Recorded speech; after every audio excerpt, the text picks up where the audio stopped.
अस्सलाम वालेकुम, आप देख रहे हैं खरा सच। मेरा नाम मुबशर लुकमान है। इस वक्त मैं इस्लामाबाद में हूँ। बड़ी अहम खबरें आ रही हैं यहाँ पे और मुतज़ाद खबरें हैं, और यहाँ पे इस्लामाबाद में कई चीज़ों के मतलब अनसर्टनटी है, टोटल अनसर्टनटी है। अभी तक लोगों को ये नहीं पता कि अगर मुआहदा हो रहा है, अमल दरामद हो रहा है, तो वो कब होना है, कल होना है, परसों होना है, अगले हफ्ते, उससे अगले हफ्ते। हम क्या सराही कर रहे हैं, लेकिन ना अमेरिका की तरफ से, ना ईरान की तरफ से, ना वजारत खारजा की तरफ से कोई मुस्तनद ऐलान अभी तक नहीं आया। ये अलग बात है कि प्रेस इंफॉर्मेशन डिपार्टमेंट ने जो एक्रेडिटेड ऑर्गेनाइजेशंस हैं उनको और उनके जर्नलिस्ट वगैरह को लिस्टें मांग ली हैं और वो उनके कार्ड्स बना के दे रहे हैं। इसका मतलब है अनकरीब ये दोबारा नेगोशिएशन शुरू हो रही है। लेकिन अभी मेरे पास एक खबर आई है कि आबनाए हुर्मुज़ दोबारा बंद होगी, और वो कहते हैं कि अल जज़ीरा के मुताबिक ईरानी पासदारा ने इनकलाब की मुश्तरका फ़ौजी कमांड की जानिब से जारी बयान में कहा गया है कि आबनाए हुर्मुज़ का कंट्रोल अब इसकी गुज़िश्ता सूरत हाल पे आ चुका है, जिसकी वजह से अमरीका की जानिब से ईरानी बंदरगाहों की मुसलसल बंदिश है। और पासदारान इनकलाब ने ईरानी बंदरगाहों की बंदिश को अमरीकी समुद्री डाका जनी और चोरी करार दिया। अब यहाँ पे थोड़ा सा फ़र्क है, मैं आपको बताऊँ, मेरे पढ़ने में और शायद आपके समझ में फ़र्क आए, और आज जो मेरे मेहमान हैं वो इसको बड़ा कैटेगोरिकली एक्सप्लेन भी करेंगे कि ये हो क्या रहा है। प्रेसिडेंट ट्रंप का कहना है कि कल कोई सरप्राइज़ हो सकती है। एक बहुत ज़हीन शख्सियत हमारे पास वाइट हाउस में आ रही हैं। अब ये नहीं मुझे पता कि वो प्राइम मिनिस्टर शहबाज शरीफ या फील्ड मार्शल आसिम मुनीर के अलावा किसको ज़हीन समझते हैं। क्या इन दोनों में से कोई जा रहा है, या कोई तीसरी अब शख्सियत आ गई है जो ज़हीन है? तो देखते हैं कि क्या है, सरप्राइज़ तो होगी फिर ये। और CNN ने दावा किया है कि मुज़ाकरात पीर को होंगे। वैसे यहाँ पे यही देखने में लग रहा है कि मुज़ाकरात जो हैं वो पीर के दिन यहाँ पे शुरू होंगे, और मेरा ख्याल है कि इस बारी ज़्यादा तवील मुज़ाकरात नहीं होंगे, क्योंकि बैकडोर डिप्लोमेसी जो है वो काफ़ी टेक्निकल डिटेल्स की छानबीन कर चुकी है। और क्या कहते हैं, JD वैंस ने एक बड़ी इंपॉर्टेंट बात की, और फॉक्स TV को इंटरव्यू देते हुए वो कहते हैं कि जी ईरान के साथ मुज़ाकरात के दूसरे दौर की नफ़ी नहीं कर रहे। और एक इंटरव्यू में उन्होंने कहा कि इस्लामाबाद में ईरान के साथ मुज़ाकरात में बहुत पेशरफ्त हुई है। एक्चुअली ये पिछली दफ़ा में शायद तय पा जाता अगर एक सिंगल पॉइंट पे, एक सिंगल एजेंडे पे डेडलॉक ना होता। और ब्लूमबर्ग की रिपोर्ट है कि मुआहदा होने में 6 महीने लग सकते हैं। अब सवाल ही पैदा होता है कि अगर 6 महीने लग जाएं, क्योंकि इसमें बहुत ज़्यादा टेक्निकल डिटेल्स है, पैसा इन्वॉल्व है, ऑयल इन्वॉल्व है, गैस इन्वॉल्व है, वो स्ट्रेट ऑफ हॉर्मुज़ और बाबुल मंदब इन्वॉल्व है, और ये सारे कॉरिडोर्स इन्वॉल्व हैं, इकोनॉमिक कॉरिडोर्स इन्वॉल्व हैं। तो उसकी टेक्निकलिटीज़ को once and for all sort out करते हुए टाइम लग सकता है। लेकिन व्हाट डज दैट मीन कि सीज़ फायर तब तक के लिए एक्सटेंड होगा, या उसमें कोई कंडीशंस ऐड होंगी, या कोई लिमिटेशंस में होगा? इतनी देर इजराइल को कौन चुप रखेगा? और इजराइल के अंदर जो कुछ हो रहा है, जिस तरह से उसने कत्ल गारत कर ली और खून का एक बाजार गर्म कर लिया, उसकी रोकथाम और उसकी नफ़ी कौन करेगा? मेरे साथ स्टूडियो में मौजूद हैं फ़ारूक खान पताफी साहब, किसी तारुफ के मोहताज नहीं है। नैयर अली हैं, हमारी 365 की ब्यूरो चीफ भी हैं इस्लामाबाद में। और मेरे बड़े दरीना दोस्त जनाब हैदर ज़मान कुरैशी, पाकिस्तान पीपल्स पार्टी से, ये भी मेरे साथ हैं। बड़ी दूर से कहीं से इनकी आवाज़ें आ रही हैं, पता नहीं कहाँ पे इस वक्त पाए जाते हैं। ये हमेशा वैसे खुफिया तय खानों में ही होते हैं। आज पता करेंगे इनसे कि किस तय खाने में है। आप सबका बहुत बहुत शुक्रिया।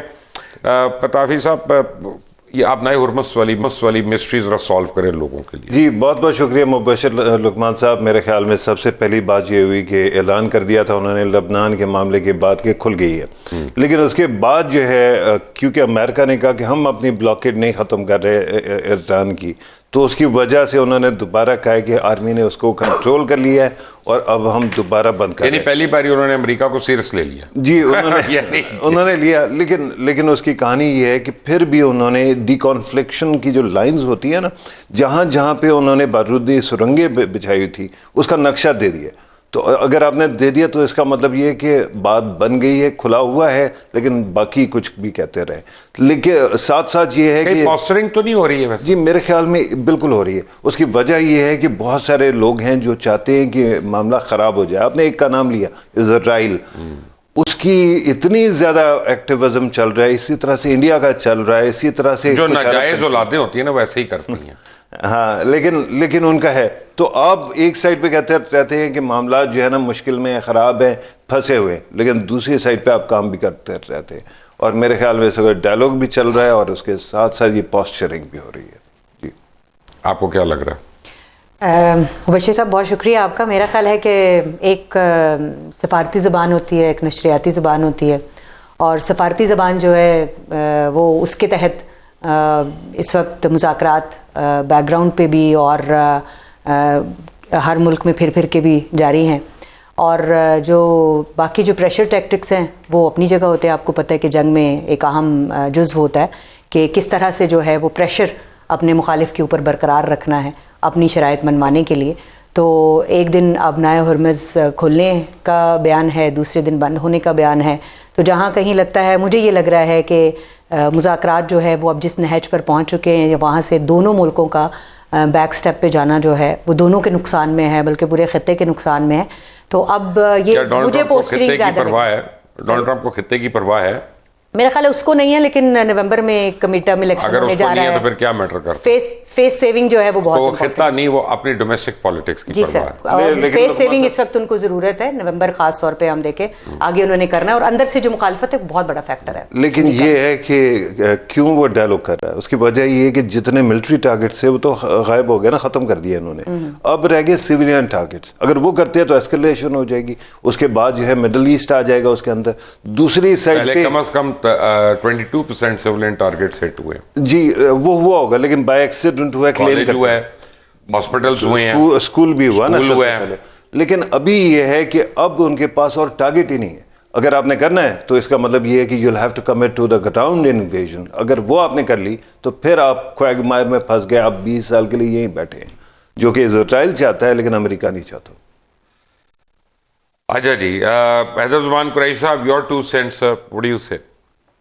मुबश्शिर साहब, बहुत शुक्रिया। आई थिंक दोनों पिताफी साहब और नईर साहिबा ने बहुत अच्छा तज्जिया पेश किया। देखिए, पहले मीडिएशन थी और उससे गुजर के अब आप एक अंडरस्टैंडिंग की तरफ आए हैं, जिसमें यूजुअली मेमोरेंडम्स ऑफ अंडरस्टैंडिंग हुआ करते हैं और फिर उसके 30, 60, 90 दिन में प्रॉपर एग्रीमेंट फ्रेमवर्क होता है जिसमें टेक्निकलिटीज होती हैं। अब बहुत सारी कुव्वतें हैं, कुछ का आपने नाम लिया, मुल्क हैं स्ट्रेटेजिकली जीसीसी में भी हैं और इजराइल तो पर्टिकुलरली है, और भारत, जिनको ये बात तो किसी सूरत हजम ही नहीं हो सक रही कि ये क्या हो गया, वो तो इस शॉक में है। अब ये जो है छेड़छाड़ी, वॉशिंगटन पे प्रेशर, इसको सैबोटाज करने की कोशिशें होंगी। और बहुत अच्छा काम किया हमारे आर्मी चीफ और प्राइम मिनिस्टर, हमारे डिप्लोमेटिक कोर और इसाक डार साहब और पाकिस्तान की जितनी भी क़यादत है, सिविल मिलिट्री, सब ने यूनिसन होके, and I think secrecy was the only element जिसने प्ले आउट करके इसको यहां तक पहुंचाया है। और आगे भी जो आपने अंदिया दिया है, इस बात का कभी इम्कान है कि ईरान के बाद आर्मी चीफ जो है अमेरिका जाएं और इन चीज़ों को टाई अप करें, और जो टेक्निकलिटीज़ हैं वो ड्राफ्ट्स एक्सचेंज हो चुके हुए हैं, उसके तिया पांचा हो रहा होगा। तो ये मंडे या ट्यूसडे तक इस बात का कभी इम्कान है कि we will have something in writing and there will be a photo op. Having said that, इसको सैबोटाज करने की जो कोशिशें हैं वो जारी रहेंगी। ये एक्सपेक्ट करना कि इसके अंदर तब्दीली नहीं होगी, Lebanon Israel cease fire may not hold on, अभी शायद इस प्रेशर में होल्ड ऑन हो रहा है कि अमेरिका और ईरान का किसी तरह कुछ डॉक्यूमेंट हो जाए। ये चीजें नॉर्मल हैं, हमें इनको एक्सेप्ट करना चाहिए। लेकिन जो बड़ी बात है, जो कॉमन डिनोमिनेटर है, वो ये है कि दोनों ईरान और अमेरिका ने ये रियलाइज कर लिया है कि इससे आगे, इस नहज से आगे अगर वॉर जाएगी तो बहुत ज्यादा नुकसान होगा, और इसका कैनवस और स्कोप, जैसे पिताबी साहब ने कहा है, बहुत हुजम बढ़ जाएगा और फिर ये किसी के भी शायद कंट्रोल में ना रहे। और अभी भी आप देखें कि इस स्केल को भी पूरी दुनिया में पाकिस्तान की क़यादत ने और सिविल मिलिट्री क़यादत ने आउट ऑफ द बॉक्स जाकर जो इसमें मिडनाइट ऑयल बर्न किया है, और ये हिस्ट्री में पेन डाउन होगा। आपने एक थर्ड वर्ल्ड वॉर को बिल्कुल इमिनेंट बचा लिया है और इसकी दुनिया में रिकग्निशन है। अब मेजॉरिटी दुनिया की ये चाहती है, और अमेरिका के अंदर भी ये ओपिनियन है और यूरोप में भी है, चाइना, रशिया, कि ये इसके नुकसानात आर मच ग्रेटर। अब लेवरेज जो है यकीनन ईरान के, अगर वो वो हॉर्मोज खोलता है और अमेरिका बाहर ब्लॉकेड रखता है, तो ये जब तक दोनों इन लाइन नहीं होंगे मामलात दुनिया के तो नहीं चलेंगे। ब्लॉकेड का कोई फायदा नहीं है, जब ब्लॉकेड था भी तब भी चाइनीज शिप्स जो थे ये सारा एफर्ट हो रहा है और ईरानियन शिप्स वहां से निकले थे और वो हाथ ला के उनको निकले तो कुछ नहीं कर सके थे, जब पीक पे था ब्लॉकेड। ऐसी कोई बात नहीं है। अब इसकी डी माइनिंग होनी है। IRGC ने जो टॉल का सिस्टम रखा हुआ है वो उसी कॉरिडोर से शिप्स निकलेंगी, उसके उन्होंने मैप्स भी शेयर किए। जब तक डी माइनिंग नहीं होती, फ्रांस करता है, यूके करता है, तो ये बात है। लेकिन मैं समझता हूं इस बात के कभी इम्कानात हैं फॉरेन मीडिया और जो अंदर की खबरें हैं कि मंडे या ट्यूसडे को we will certainly have an understanding. आप उसको एग्रीमेंट कह लें, आप उसको फ्रेमवर्क कह लें, बट जो मीडिएशन है उसकी कल्मिनेशन है। बहुत सारी चीजें behind the scene tie up हो गई हैं और सिर्फ इस अनाउंसमेंट का ही कि हार्मोज खुल रहा है, ये चीजें प्रेशर आ रहे हैं कि इसको ना चलने दिया जाए, सैबोटाज किया जाए। अब देखें ना कुरैशी साहब, मैं ब्रेक तो लेनी है लेकिन उससे पहले मैं राह नहीं जाता। मैं आपको पता है ना, मैं कहता हूं जान जाए जुमला ना जाए, जो जुमला आ यही तो आपका कमाल है, आप खरा सच का जुमला बोल देते हैं। आपने आपकी पार्टी ने जो कराची को धेड़ के रखा हुआ, अगर आप लोगों ने 2 आने का काम किया होता तो ऐसा कम से कम $100 बिलियन की इन्वेस्टमेंट तो कराची पोर्ट पे आ जाती है ना। ये नहीं आई तो आप लोग जिम्मेदार हैं। लेकिन यही ब्यूटी है डेमोक्रेसी की। अगर हम लोग अपने पॉलिटिशियंस को क्वेश्चन ना करें और उनको जुमले ना कसें तो फिर जमहूरियत तो ना रही। फिर तो वो यूएई बन गया कि जहां पे आप वीडियो भी नहीं रिकॉर्ड करके भेज सकते। पहले आप जेल जाए 2 साल के लिए, फिर आप डिपोर्टेशन हो। तो कम से कम ये आज अगर यूएई में को मुझे देख रहा होगा तो कितने हसरत से देख रहा होगा कि ये पाकिस्तान के अंदर, इस्लामाबाद के अंदर बैठ के अपनी हुकूमती जमातों को ताने कस रहा है, जोक्स क्रैक कर रहा है। That's the beauty of democracy. Learn to enjoy it and savour it and save it. You know, यही मैं हर एक को बताना चाहता हूँ। हालांकि वो सिर्फ एक जुमला नहीं है, उसके पीछे पूरी हिकमत है, but still democracy comes into play. Very quickly Ahad Zaman, पहले मैं आपसे एक सीरियस सवाल पूछ लूं and you have a right to answer to that previous comment whenever you want during the programme. देखिए, पाकिस्तान ने जो काम किया ना, वो सेकेंड वर्ल्ड वॉर के बाद अभी तक किसी मुल्क ने नहीं किया। अच्छा, मैं जरा सा एक लंबा आपको इसका प्रीएम्बल दे रहा हूं और इसका लोग इसहाक डार साहब को क्रेडिट देते हैं, आपने भी दिया, वेरी राइटली सो। लोग मोफा को क्रेडिट देते हैं, आपने भी दिया, very rightly so. Field marshal को, प्राइम मिनिस्टर को, ये सब काबिल एहतराम लोग हैं और बहुत क्रेडिट है। लेकिन हम लोग असल में, हमारी शॉर्ट टर्म मेमोरीज हैं।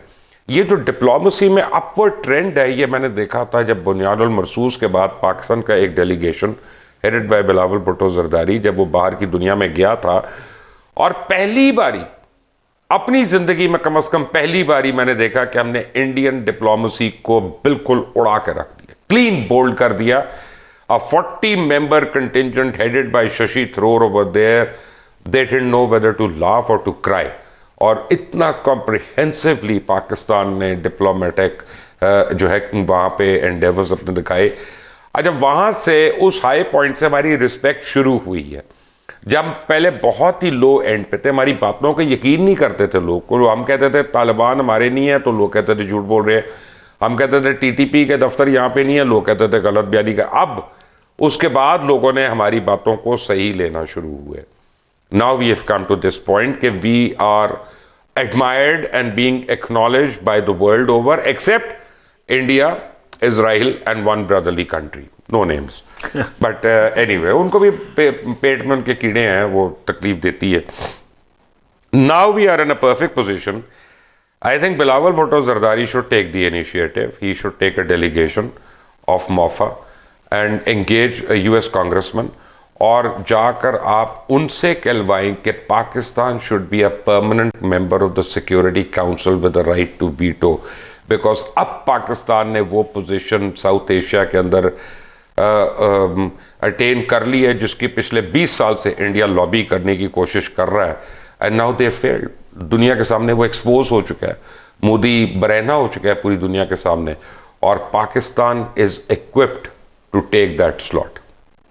Press up ji, I think that's amazing prelude and जो आपने बातें की हैं, बिल्कुल। देखिए, सईद जुल्फ़िकार अली भुट्टो, मोहतरमा Benazir Bhutto, Asif Ali Zardari, president of Pakistan, and of course Bilawal Bhutto sahab, when post the May adventure of महमूदी जो लास्ट ईयर हुआ, पाकिस्तान को जो काइनेटिक इलेक्शंस में सबकत मिली और उसको जो एप्टली एंड एलिक्वेंटली बयानिए को बनाया और शशि थरूर को चारों खाने थिक किया, चित किया, वो बिल्कुल एक ऐसा एडिफिस बनाया बिलावल भुट्टो जरदारी लेड डेलीगेशन में, और उसमें PMLN के लोग भी थे, हिना भी थी, दस्तगीर साहब भी थे, और इन्होंने ऑल की कैपिटल्स ऑफ द वर्ल्ड, जो डिप्लोमेटिक कैपिटल्स हैं जिनको हम कहते हैं की कैपिटल्स, वहां पे बिल्कुल एक बयानिया बनाया। हमारा जो प्रो टेररिज्म का जो एक बयानिया बनाया जाता था कि जी ऐसी स्टेट है, ऐसी है, उसको चित किया,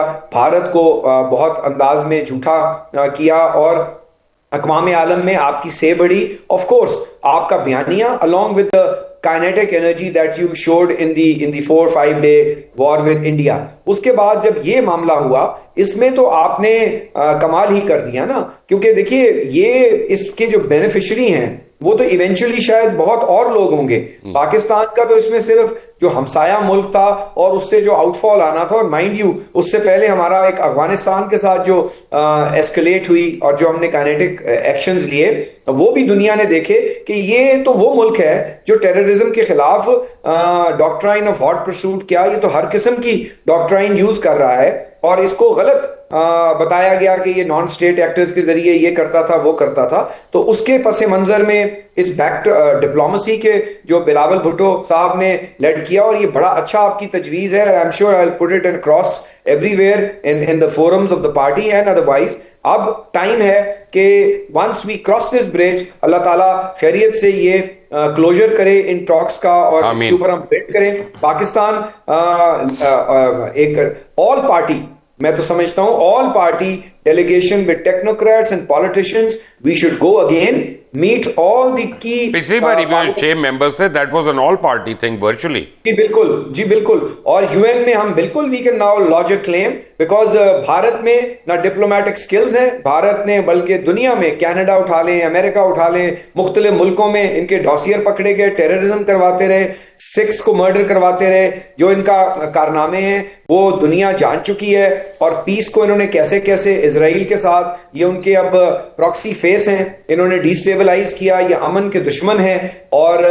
दुनिया इनका काला चेहरा देख सकी है। ये तो प्री क्वालिफाइड ही नहीं है for some place which is as secret as permanent seat at the UN, और यूएन सेक्रेटरी जनरल भी इंशाल्लाह आएंगे इस साइनिंग पे, मुझे पूरी उम्मीद है। तो हमें बिल्कुल, आई think this is a fantastic idea and this should be debated and this should be propagated that Pakistan should now lay a claim, because we are now the unclaimed and most formidable peace maker in the world with the military strength and with the diplomatic skills, and we are acceptable and we are mediator with all the key हम Iran America सुलह करवा सकते हैं, हम Iran China और America के बीच में we can be a shock absorber, हम रशिया और डिस्प्यूट्स में we can now be a key player and people will look up to us. हमने इजिप्ट को रोप इन कर लिया, टर्की हमारे साथ है, crescent initiative net security provider, और एक बहुत बड़ी हम फोर्स बनने जा रहे हैं। और आई थिंक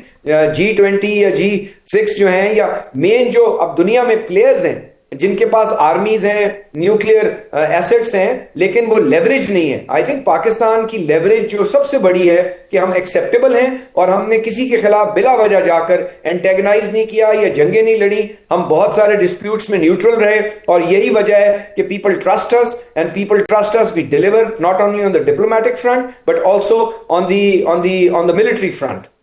लताफी जी, आपने जो दो बातें की ना, एक तो बिलावल के बारे में, तो I take ferocious pride in what he has been doing.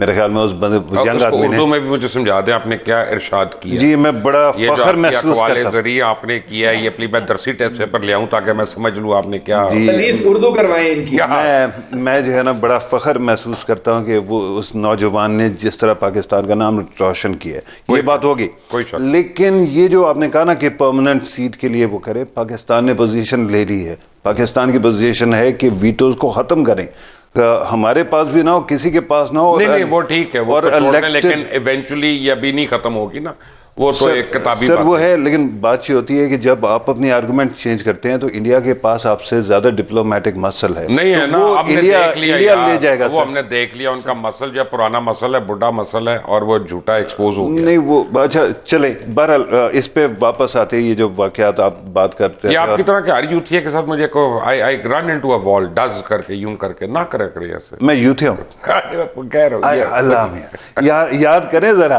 भाईजान कौन एडवाइस करता था? मैं करता था। अच्छा चलें तरदीद इनकी एक्सेप्ट कर अच्छा, लें कि नहीं मैंने यार, मैं तो मजदूर आदमी हूं, ना यूथिया हूं, ना कुछ और पार्टी का हूं। मेरा सीधा सा आर्गुमेंट है कि इस वक्त जो पाकिस्तान ने कर दी है उसके ऊपर तारीफ करनी बनती है।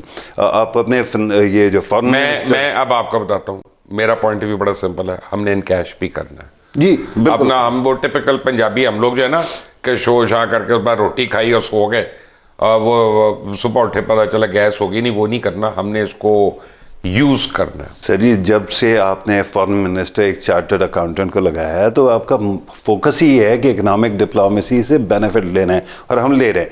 आई एम श्योर कि हम कर सकेंगे, लेकिन इस वक्त ज़रा अब ये एक तो खैर उसकी हमारे फॉरेन मिनिस्टर की भी डेडिकेशन देखें कि उनका अपना एयरलाइन से बड़ी बात है वैसे, और उसके बावजूद इस एज में, और he travel to China and all, लेकिन उसके साथ साथ आप अपनी डिप्लोमेसी देखें कि आपका प्राइम मिनिस्टर जाता है, सऊदी अरब गए, उसके बाद कतर गए, और उसके बाद तुर्की गए।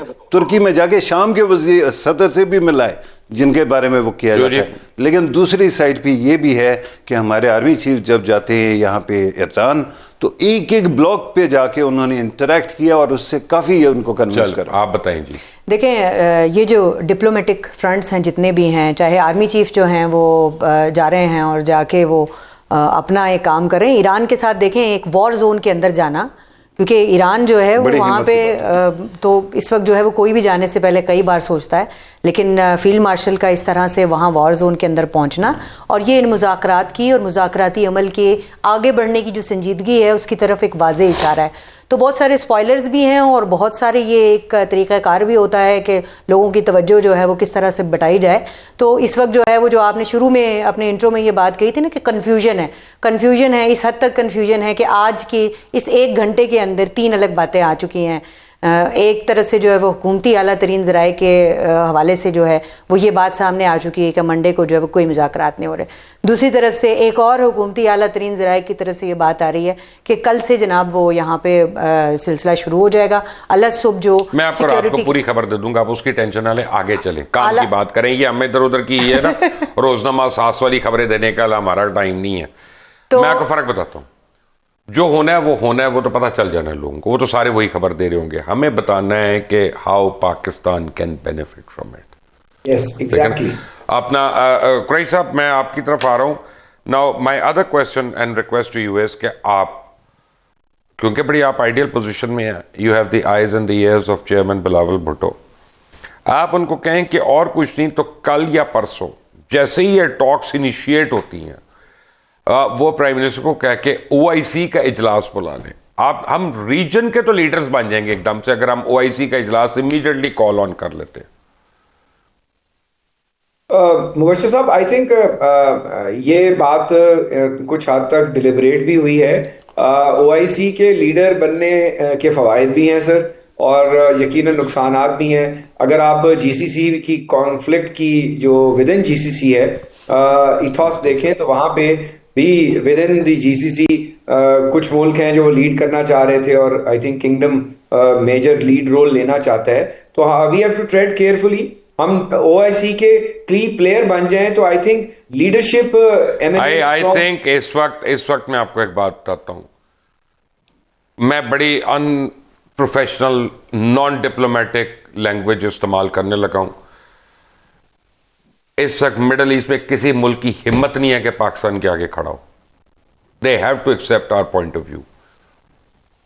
जी बिल्कुल ठीक है। आई थिंक हम इसको जरा डिस्क्रीटली उनसे मनवा लें। हम उनसे डिपॉजिट्स भी लेते हैं, हम उनको डिफेंस भी देते हैं। कौन से डिपॉजिट लेते हैं यार? अपना मेरी एक बात सुने, आप मेरा मुंह खुलवाएंगे? अभी तक हम कितना दे चुके हैं? जिसने हमसे $3.5 बिलियन मांगे, एक्चुअली उसने हमारा $8 बिलियन तक देना है। अभी भी PTCL के अंदर 60 रुपए का डॉलर था जब से उन्होंने $880 मिलियन देना था। ठीक है ना? उसको आप so let's not get into that. I mean वो एक टोटली डिफरेंट डिबेट हो जाएगी। मैं कह रहा हूं कि जो हमारे नहीं है ना, we should stop hanging to those people. अभी आप देख लें कि ये आपको कैसे डिच करेंगे। ये इंडिया की लॉबी है, ये इजराइल की लॉबी है। नहीं, वो तो मैं उनकी बात नहीं कर रहा, मैं समझ मैं रहा हूं उन्हीं कि की बात कर रहा हूं जिनके साथ हमारा म्यूचुअल पैक्ट हुआ है डिफेंस का। नहीं, देखें, सऊदीज ने तो हमें सपोर्ट किया, नहीं, सऊदीज तो हमें बचा गए। अब वी हैव टू मैं गुजारिश करता हूं, आई थिंक मैं बात अपनी शायद समझा नहीं पाया। ओआईसी में यूजुअली सऊदी अरेबिया का एक लीड रोल रहा है और पाकिस्तान ने बहुत सारी चीजों पे ओआईसी के इमरजेंसी सेशंस भी बुलवाए, चैंपियन भी किया कॉज। पैलेस्टाइन पे पाकिस्तान का सबसे लीड रोल रहा है और अभी भी रहा है, और हम अब्राहम अकॉर्ड के भी खिलाफ थे, हमने सबसे लिया है। तो आई थिंक इन सब चीजों को, आपकी बात का सेंस यही है कि हमें ओआईसी की लीडरशिप को पहले we should stake a claim, and from OIC हम ब्रिक्स में भी जाएं, जितने की इंटरनेशनल फोरम्स हैं हम उस फोरम और ब्रिक्स में इस साल हालांकि प्रेसिडेंट है, लेकिन हमें after the end of the year India को रिप्लेस करना है और ईरान को ऊपर लेके आना है। जी बिल्कुल बिल्कुल, एंड आई थिंक ईरान नहीं, हमें उसको प्रेसिडेंट बनवाना है। अच्छा, इंडिया को रिप्लेस कर, लेकिन ईरान को बैक इनटू द इंटरनेशनल फोरे आने से ईरान, सऊदी अरेबिया, पाकिस्तान के फिर एक बहुत बड़े सपोर्टर्स होंगे, particularly Turkey and Egypt, and I think once all of them are there, ये खुद ही शायद आपकी इस बात को प्रमोट कर दें और नॉमिनेट कर दें कि Pakistan should be in a lead role, and Pakistan certainly with the might and the strength it has, it will be a central figure negotiating. मैं भी आपको एक खबर देने लगा हूं, it will blow your mind, but after Nayyar and Patafi have spoken on this issue. जी, आपने ओआईसी की बात की, लेकिन उससे पहले जो आपने बुनियाद की वो की ना, आपने कहा कि पाकिस्तान को इस पर कैपिटलाइज करना चाहिए। उसके अंदर मैं आपको 2-3 जो है ना गिनना शुरू करेंगे क्या क्या फायदे अभी होना शुरू हो गए। अगर ईरान के ऊपर से पाबंदियां हटती हैं, एम्बेसी रोड बंद हो गई यार, क्या ये मुझे फायदा है? मुझे चक्कर काट के आना पड़ा। वो आप किसी और फायदे की, लेकिन नहीं, मैं इकोनॉमिक की बार वाली बातें ना करें, ब्रॉडर रेस्पेक्ट में बात सुनने दें। मुझे कहते हैं उर्दू में बात करें, आधी बातें खुद अंग्रेजी में कर रहे हैं। अच्छा, लेकिन नहीं, मेरी अंग्रेजी अपना रिक्शा ड्राइवर वाली अंग्रेजी है, समझ आती है। ना करो सर जी। अच्छा, मैं जो आपको कह रहा हूँ वो ये है कि पहला सुन लें कि अगर सैंक्शंस उठते हैं ईरान से, ईरान पाकिस्तान पाइपलाइन खुल जाती है। दूसरा, आपने एक और काम शुरू कर दिए, इंडिया ने अफगानिस्तान के अंदर इन्वेस्ट करके आपको ब्लॉक करने की कोशिश की सेंट्रल एशिया से। आपने अभी ईरान के जरिए ट्रेड रूट निकाल लिया सेंट्रल एशिया तक का। ये एक और बात हो गई। अमेरिका अगर ईरान के साथ कोई डील करता है या मार्शल प्लान लाने की कोशिश करता है तो आप भी उसका हिस्सा होंगे, आपको भी बेनिफिट होगा। चाइना जो है वो भी रिकंस्ट्रक्शन में हिस्सा डालेगा, वो भी आपका फायदा होगा, ये याद रखिए। सऊदी अरब के साथ 2 आपके तो एग्रीमेंट हो गए, एक एग्रीकल्चर का, क्योंकि वहाँ उगती नहीं है जो वो है, क्या कहते हैं, ज़राअत बहुत ज़्यादा हो नहीं सकती, यहाँ पे हो सकती है, तो उनके लिए भी आप सप्लाई कर सकेंगे। उसके साथ साथ उनका रिफाइनरी का भी बड़ी अच्छी बातें जो कर सकेंगे, मैं कह रहा हूँ जो कर रहे हैं। जी नैयर, देखिए मुबशिर साहब, इसमें कोई शक की बात नहीं है कि पाकिस्तान जो है वो बड़ा बेनिफिशरी है इन टॉक्स की सक्सेस का। ईरान में अगर आबनाए हुर्मुज़ खुल जाती है तो अगर खुल गई, अगर कोई बंदा ये कह रहा है कि जी वो कोई और मुल्क सबसे बड़ा बेनिफिशरी होगा, तो जो ताल्लुकात ईरान के साथ पाकिस्तान के हैं वो शायद इस वक्त किसी और मुल्क के साथ नहीं है, और इस वजह से सबसे बड़ा बेनिफिशरी ट्रस्ट फैक्टर बहुत बड़ा है। और जहाँ तक अमेरिका और ईरान का मामला है, तो ये इन मुज़ाकरात के अगर कल साइन हो जाते हैं, परसों साइन हो जाते हैं, तो इसका मतलब ये नहीं है कि पाकिस्तान की ज़रूरत ख़त्म हो जाएगी या पाकिस्तान इररेलेवेंट हो जाएगा। पाकिस्तान हर लम्हे, ईरान हो, अमेरिका हो, उनके दरमियान खित्ते के दीगर ममालिक ने जब आपस में बात करनी है, तो अब पाकिस्तान ने अपना स्टेटस वो वाला बना लिया है कि पाकिस्तान अब हर मुल्क की ज़रूरत है, और मेरे ख्याल में ये सबसे बड़ी अचीवमेंट है हमारी। Excellent, let's take on that. Qureshi साहब, कल मैंने एक यहाँ पे खबर ब्रेक की थी रात को, और अभी तक मैं देखा है कि ना इजराइल ने ना पाकिस्तान ने उसको डिनाई नहीं किया। वो खबर ये थी कि कल और परसों की दरमियानी रात को सीरिया के बॉर्डर्स के ऊपर पाकिस्तान एयरफोर्स ने इजरायली एयरफोर्स को किक आउट किया। एक्चुअली रीज़न मैं बताता हूँ ये क्यों हुआ इंटरैक्शन, क्योंकि प्राइम मिनिस्टर जो हैं वो ट्रैवल कर रहे हैं पूरे मिडल ईस्ट में, और पाकिस्तान एयरफोर्स उनको सिक्योरिटी दे रही है, एस्कॉर्ट कर रही है, और वहाँ पे इजरायली एयरक्राफ्ट आ गए थे और पाकिस्तानियों ने उनको कहा कि 10 सेकेंड्स और you meet your creator, simple. They ran away in 7 seconds. ठीक है ना, अल्हम्दुलिल्लाह, यानी ये औकात है उनकी कि पाकिस्तान ने कल उनको उतनी सी औकात उनकी दिखा दी ना। हियर इज माई पॉइंट, देखिए पूरी दुनिया में क्राइस साहब, बिकॉज आप इकोनॉमी को समझते हैं ना, इसलिए मैं आपको ये पूरा प्रीएम्बल दे रहा हूं और इतना मुश्किल सवाल दे रहा हूं कि पूरी दुनिया में चाहे अमेरिका हो, चाहे चाइना हो, रशिया, सोवियत यूनियन हो, ब्रिटेन, ओरिजिनल ग्रेट ब्रिटेन, उनकी जो रैपिड तरक्की है ना वो डिफेंस एक्सपोर्ट से हुई है। उनकी रैपिड तरक्की जो है ना वो मिलिट्री एक्सपेंशनिस्ट उसमें थ्योरी में हुई है। हम बड़ी आइडियल पोजीशन में, एक तो पूरे मिडिल ईस्ट को एंड कुछ यूरोप को भी, please do not count that out, क्योंकि यूरोप में बहुत से ममालिक हैं वो फौज नहीं अफोर्ड कर सकते बनानी, ना बना सकते उतनी जल्दी। हमें चाहिए कि हम अपने जितने रिजर्व फौजी हैं, हम अपने जितने भी हमारे एनलिस्टेड लोग हैं, उन लोगों को हम दोबारा से पकड़ के रीऑर्गेनाइज करें और आउटफिट्स के तौर पे हम डिफरेंट कंट्रीज के अंदर स्टेशन करना शुरू करें for their protection and their security. और जो काम वो $1 ट्रिलियन दे के करा रहे थे, हम $100 बिलियन में भी कर सकते हैं। क्यूमुलेटिव मैं एक बात कर रहा हूं। दूसरी चीज है कि अगर फर्ज करें आपने एक्सपोर्ट्स में आना है, इंडस्ट्रियल बेस बनाना ही आपको, तो वाई शुडंट वी से कि यार सिर्फ अपना बैरिया टाउन में लेट से प्लॉट लेने के लिए क्यों इन्वेस्टर आए, सिर्फ वो JF-17 थंडर का नई असेंबली लाइन क्यों नहीं लगा सकता, वो अल खालिद टैंक के लिए क्यों नहीं लगा सकता, वो मिसाइल बनाने के लिए या ड्रोन्स बनाने के लिए फैक्ट्री क्यों नहीं लगा सकता। हमें अपनी डिफेंस प्रोडक्शन और एक्सपोर्ट पे तो महारत है, तो हम उसको अगर मल्टीप्लाई कर लेते हैं तो ये तो बड़ा रैपिड हमारा डिप्लॉयमेंट हो जाएगा in human resource and equipment. Great साहब। सर इसमें तो कोई दो राय नहीं है और आपने बिल्कुल इसको सही पैराए में देखा है। जितना वसत में अब हम एक नेट सिक्योरिटी प्रोवाइडर बनने जा रहे हैं, पर्टिकुलरली GCC एंड बियॉन्ड, तो बिल्कुल जब आप सिक्योरिटी प्रोवाइड करेंगे उसमें हार्डवेयर भी है, सॉफ्टवेयर भी है, मैन पावर भी है। और पाकिस्तान का तो एक इम्पेकेबल रिकॉर्ड है, UN पीस कीपिंग फोर्सेस में हमेशा हमारी सबसे ज्यादा कंट्रीब्यूशन रही है। जहां जहां दुनिया को हमारी मिलिट्री की competence and capability and air force and navy and हमारी अफवाज are second to none.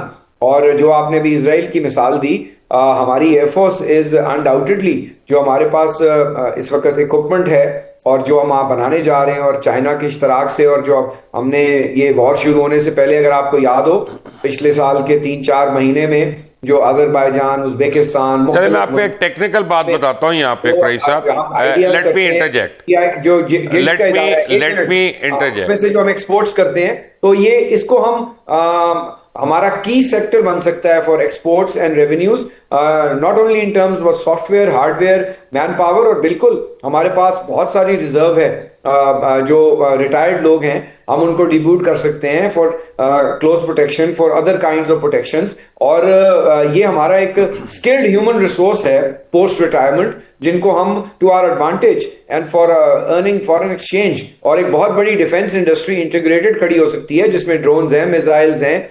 APCs हैं, मुख्तलिफ किस्म की व्हीकल्स हैं, टैंक्स हैं, हर किस्म की चीज हैं। तो हम एक पूरी वेंडर इंडस्ट्री है, और फौज के बहुत इदारे हैं जो इसमें बहुत स्पेयर हेड कर रहे हैं, और हमने बहुत ऑर्डर्स लिए हैं। इसीलिए आइडियाज हमारी हर साल के 2 साल बाद होती है, उसके नंबर्स आर फिनोमिनली ग्रोइंग। तो इसमें प्राइवेट सेक्टर को, इसमें इन्वेस्टमेंट को रोप इन करना है, और पाकिस्तान को as a lead defence exporter of hardware and software and human resource हमें बिल्कुल बनाना है। I think this is an area which was maybe a niche area, but हम इसको स्केल अप करें तो billions and trillions of dollars के आपके पास ऑर्डर्स आएंगे। इसमें मैं आपको एक छोटी सी बात बताऊं क्राइस साहब, जो आम आदमी को नहीं पता।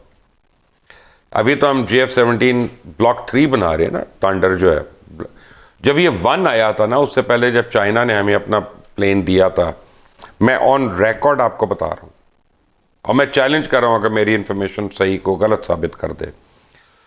पाकिस्तान ने चाइना के डिजाइन में और इक्विपमेंट में 29 मेजर ऑल्टरेशंस की, और उनको कहा कि दिस इज नॉट फिट।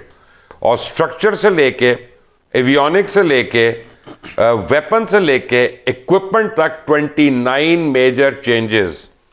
और फिर पाकिस्तान, यानी चाइना अकेला नहीं कर सकता था, जो मर्जी आप उसको कहें, ये इंप्रूवमेंट पाकिस्तान ने करवाई है।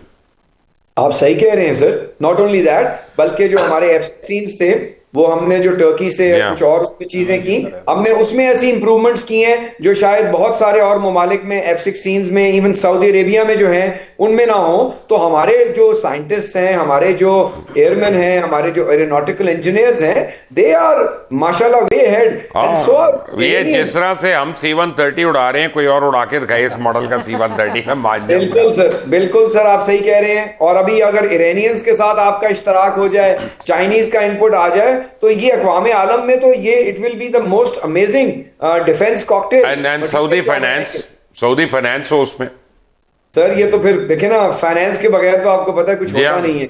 ये आपने बिल्कुल, this is a lethal combo and I think that's where we are going. ये जो क्वाड बन रहा है, क्वाड के मेन वजूहात ही यही हैं कि एक की जो स्किल है वो इकोनॉमिक है, एक की है टेक्निकल स्किल, एक की है ऑलरेडी उनके पास इंफ्रास्ट्रक्चर है। हमें अपना इंफ्रास्ट्रक्चर बेहतर करना है, हमें अपने वसाइल को जरा बेहतर करना है। तो अगर ये कॉम्बिनेशन बन जाए, नेशनहुड ईरान से सीखें, कौम बनती कैसे है, खड़ी कैसे होती है, लीड फ्रॉम द फ्रंट कैसे किया जाता है, लीडरशिप शहादतें देती है तो कौम खड़ी रहती है। I think there are lot of lessons to be learned for us and for others to learn from us, के by being a non entity in their books हम तो अपनी लीडरशिप से शहादत नहीं मांग सकते, हम इसी में पकड़ लेंगे। तो इसी में हम तो डरे जाएंगे। एक डाला आएगा यहाँ पे, एक काले रंग का भी आएगा, एक चिट्टे रंग का भी आएगा। हमारी पार्टी ने तो शहादतें दी हैं। नहीं, वो आपकी पार्टी में, मैं अपनी लीडरशिप की बात कर रहा हूँ कि मैं अपनी लीडरशिप से अगर मैं शुरू होता हूँ तो मैं तो मीडिया की लीडरशिप से शुरू होगा ना, नैयर अली से, अफजल जट से, इन सारों से मैं कहूँ आप कुर्बानी दे, हम मर जाएंगे। ये तो नहीं मरेंगे ना, मुझे मार लेंगे पहले ये लोग। जी बिल्कुल सही। आपका जो इंटरजेक्शन था ना सर, उसकी बुनियाद है कि इंटेलेक्चुअली पॉल कैनेडी का जो कॉन्सेप्ट है कि आप मिलिट्री और इकोनॉमिक बेस दोनों को इकट्ठे लेके चलेंगे। लेकिन ये याद रखिएगा कि अगर आपने इसको बड़ा करना है ना, आपने स्केल अप करना है, तो उसके लिए आपको दो काम चाहिए।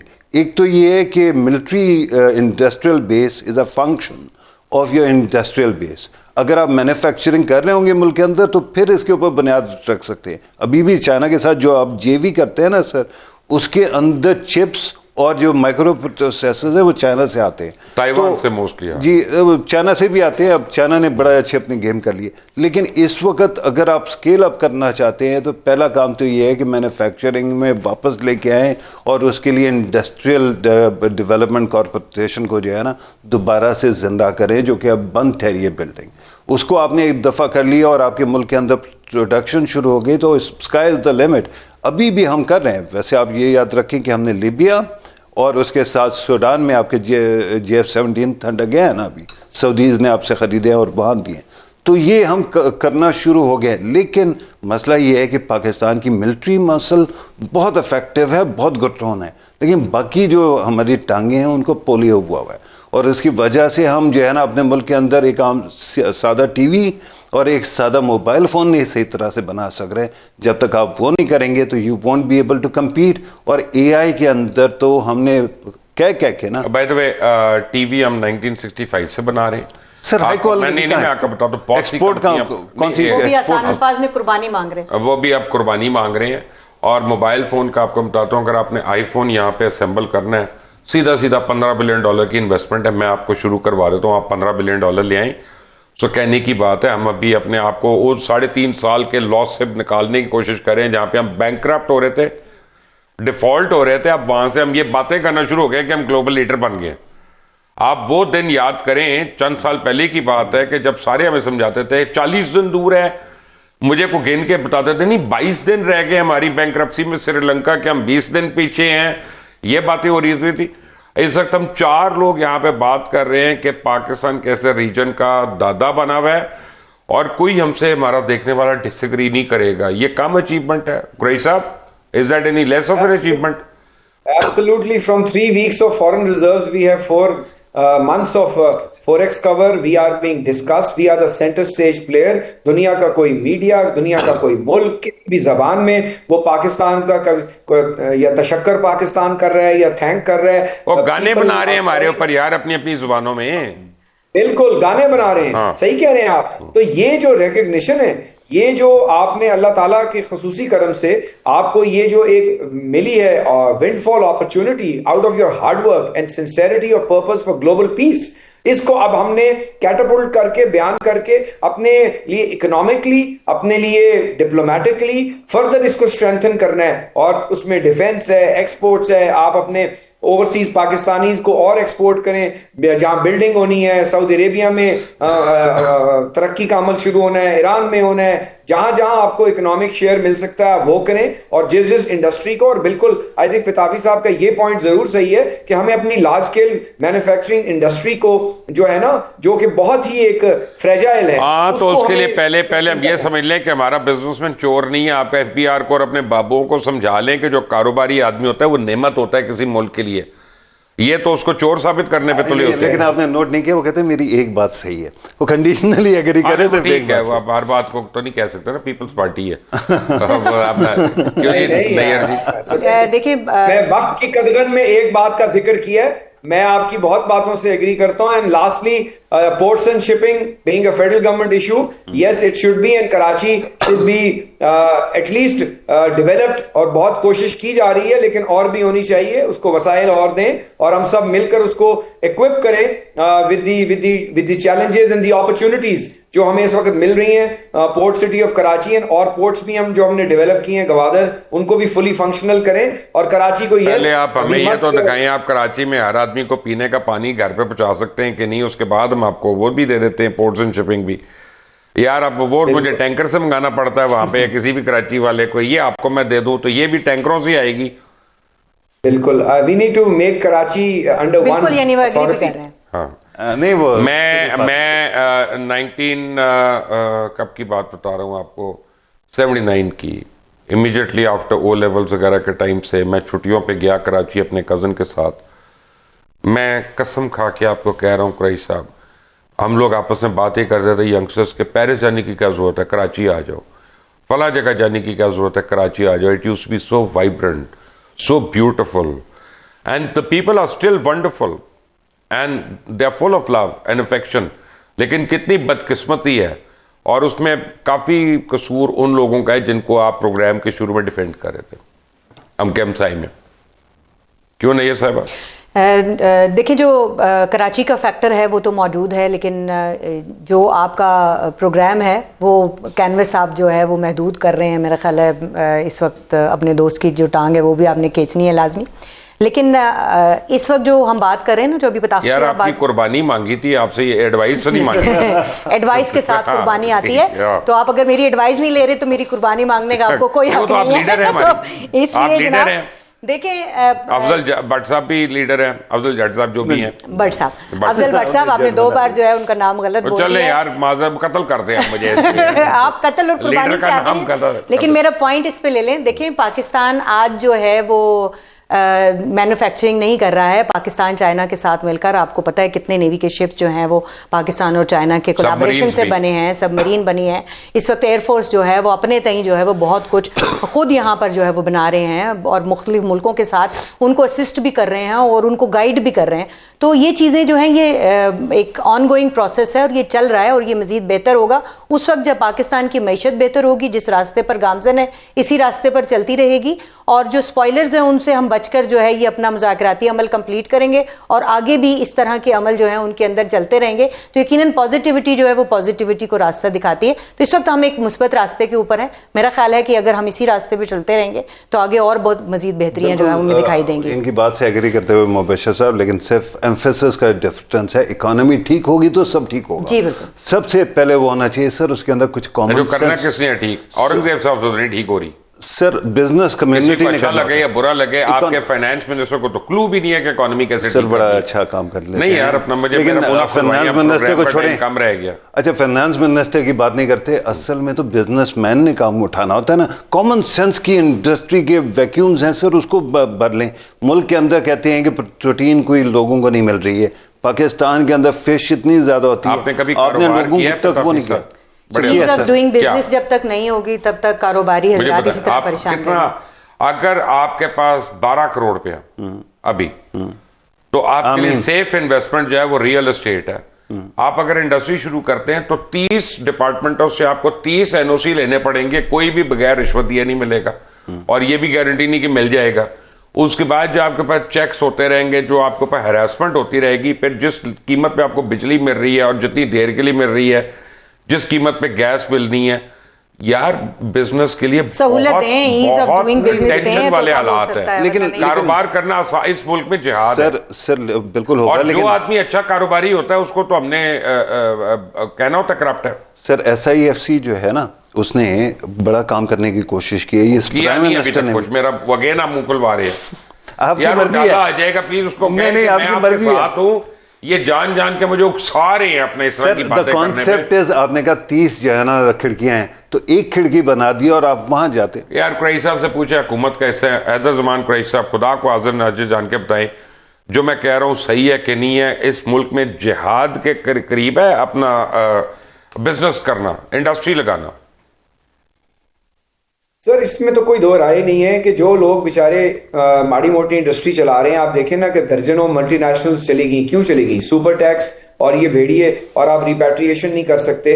और जिस तरह प्रेसिडेंट जरदारी साहब कहते हैं, उनका एक मकूला है, वो कहते हैं पहले मुल्क में वेल्थ क्रिएशन होने लो, फिर टैक्स लगाना। अपने बिजनेसमैन को पहले अमीर करो, तो फिर बाहर वाला आएगा।